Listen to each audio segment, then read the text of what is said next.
Hello viewers, আসসালামু আলাইকুম। কি অবস্থা, কেমন আছেন সবাই? আশা করি সবাই ভালো আছেন। আপনি ড্রাগন গাছের যখন এরকম ফুল আসবে, অর্থাৎ এখন ড্রাগন গাছে ফুল আসার সময় আপনারা কি দিবেন? কি দিলে আপনাদের এই ফুলগুলো দাঁড়াবে এবং প্রচুর পরিমাণে ড্রাগন হবে? সেই মুহূর্তে এই ফুল আসার মুহূর্তে অর্থাৎ কুড়ি আসার মুহূর্তে আপনারা কি দিলে মূলত আপনাদের ড্রাগন গাছে প্রচুর পরিমাণে ফলন হবে এবং কি খাবার দিতে হবে সেটা আজকে আপনাদের সামনে তুলে ধরব। তো এই ড্রাগন চাষ শেষ করার জন্য আপনাদেরকে যথোপযুক্ত পরিমিত পরিচর্যায় পরিচর্যা না করলে কিন্তু আপনার এই ড্রাগন গাছের ফুলগুলো থেকে আপনারা ভালো মানের ফল আশা করতে পারবেন না। অর্থাৎ তখন এই ড্রাগন গাছ থেকে যে পরিমাণ ফুল আসবে সেই পরিমাণ ফুল থেকে কিন্তু আপনারা ফল পাবেন না। এই জন্য আপনাকে ড্রাগন গাছের পরিমিত খাবার এবং পরিমিত পর্যায়ে সার এবং কীটনাশক দিতে হবে। এর জন্য কী কী করতে হবে এবং কী মূলত এই অবস্থা দিতে হবে সেটা আপনাদের সামনে আজকে তুলে ধরবো। চলেন ভিউয়ার্স, ভিডিওটি শুরু করা যাক। আমি আপনাদের সামনে আজকে একটা ড্রাগন বাগানে নিয়ে আসি। তো এটি হলো একটি ড্রাগন বাগান। আপনারা দেখলে বুঝতে পারবেন যে এই ড্রাগন বাগানটা, এই ড্রাগন বাগানটার বয়স মূলত এক বছর হয়েছে আগে। তো আগের বছর লাগানো হয়েছিল, এখন এটি দ্বিতীয় বছর রানিং। তো দ্বিতীয় বছর রানিং অবস্থায় কিন্তু এই ড্রাগন গাছে কিন্তু প্রচুর পরিমাণে এরকম ফুল চলে এসেছে। দেখুন দেখা যাচ্ছে এই যে ডাল, এই ডালের থেকে কুশি বেরিয়ে এখান থেকে কিন্তু ডিম তৈরি হয়েছে। এই ডিম আস্তে আস্তে পরে এখান থেকে মূলত ফুল ফুটবে এবং এই ফুল থেকে মূলত ফলটা হবে। তো এখন যেহেতু বাংলাদেশে মে মাস চলছে, তো ফেব্রুয়ারি থেকে মে মাসের মধ্যেই এই ড্রাগন গাছে ফুল আসা শুরু করে এবং এর আগেও মূলত এক পর্যায়ে এক ধাপ ড্রাগনের ফুল এসে ফল তৈরি হয়ে যায়।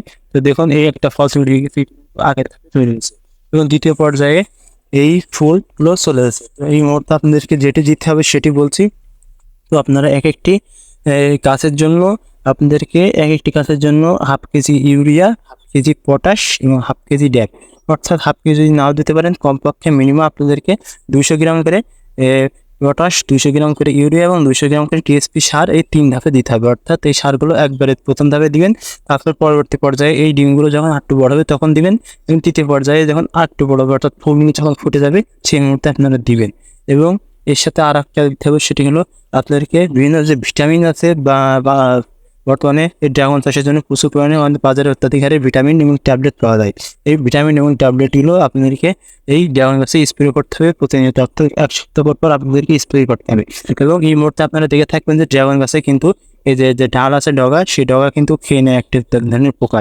এই এক ধরনের পোকা আছে, যে পোকার আক্রমণে কিন্তু এই ড্রাগন গাছের ডালগুলো মূলত খেয়ে নেয়। তো সেই পোকার আক্রমণ থাকাতে আপনাদেরকে অবশ্যই স্প্রে করতে হবে এবং স্প্রে করলে দেখবেন যে এই পোকার আক্রমণ থেকে আপনারা বেঁচে যাচ্ছেন। এবং আরেকটি কাজ করতে পারেন, আপনারা এই একটি ড্রাগন গাছের জন্য 1 কেজি গোবর সার এবং 3 থেকে 4 চা চামচ ইপসাম সল্ট আপনাদেরকে এই ড্রাগন গাছে দিতে হবে। অর্থাৎ ড্রাগন গাছে যে গোবর সার, সেই গোবর সার কিন্তু একটি উপযোগী সার। এই গোবর সারের কারণে মূলত ড্রাগন গাছে সবচেয়ে বেশি উপকার হয় এবং ড্রাগন গাছের একটি ভালো খাবার হলো এই জৈব সার। এই জৈব সার আপনাদেরকে ড্রাগন গাছে দিতে হবে। তো সার কিন্তু অল্প অল্প দিলে হবে না, ড্রাগন গাছে কিন্তু প্রচুর পরিমাণে সার খায়। তো এই জন্য আপনাদেরকে অবশ্যই সার বেশি বেশি দিতে হবে। তো যখন সার বেশি বেশি দিবেন তখন ওই যে ডাল থেকে কুড়ি বেরিয়েছে দেখতে পাচ্ছেন, এই কুড়িটা কিন্তু আস্তে আস্তে বড় হয়ে যাবে এবং বড় হয়ে পরবর্তীতে ফুল থেকে এই যে ডিম থেকে ফুলে পরিণত হবে। এবং যখন এই ফুলটা ফুটে যাবে সেই মুহূর্তে আপনাকে এই ফুলগুলো অবশ্যই ছয়ে দিতে হবে। ছয়ে দিলেই তখন এই ফলগুলো দাঁড়িয়ে পড়বে। তখন এই যে আপনারা দেখতে পাচ্ছেন এই ফলটা কিন্তু দাঁড়াবে না, এর কারণ হলো এটি মূলত পরাগন ঘটানো হয়নি, এই জন্য মূলত হয়তো দাঁড়াবে না। এই তাছাড়া যদি প্রচণ্ড পরিমাণে তাপ কিংবা রোদ কিংবা খরা হয় তখন কিন্তু ড্রাগন গাছের এই ফুলগুলো এরকম লাল হয়ে ঝরে পড়ে যায়।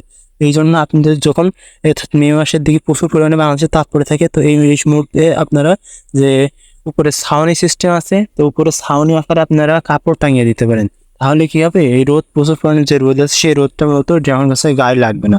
তখন না লাগলে এই ফুলগুলো থেকে ফলে অনায়াসেই দাঁড়িয়ে পড়বে এবং এই যে নতুন যে ডিম আসছে সেই ডিমগুলোও কিন্তু আর পচবে না।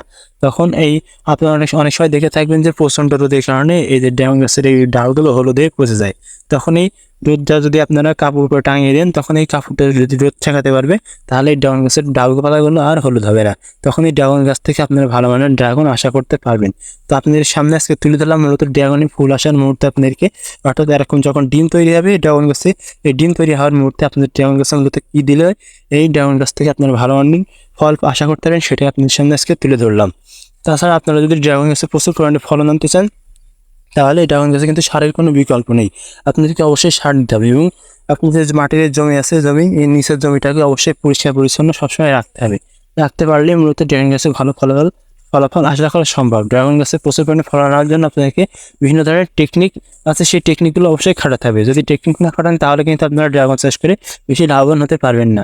এই জন্য আপনাকে যথাযথ পরিচর্যা এবং সে সঠিক মাত্রায় পরিচর্যা করতে হবে, তাহলেই মূলত ড্রাগন গাছ থেকে ভালো মানের ফল আশা করতে পারবেন এবং ড্রাগন চাষ করে আপনারা প্রচুর পরিমাণে লাভবান হতে পারবেন। তো আজকে আল্লাহ হাফেজ, দেখা হচ্ছে পরবর্তী কোনো ভিডিও। ধন্যবাদ সবাইকে।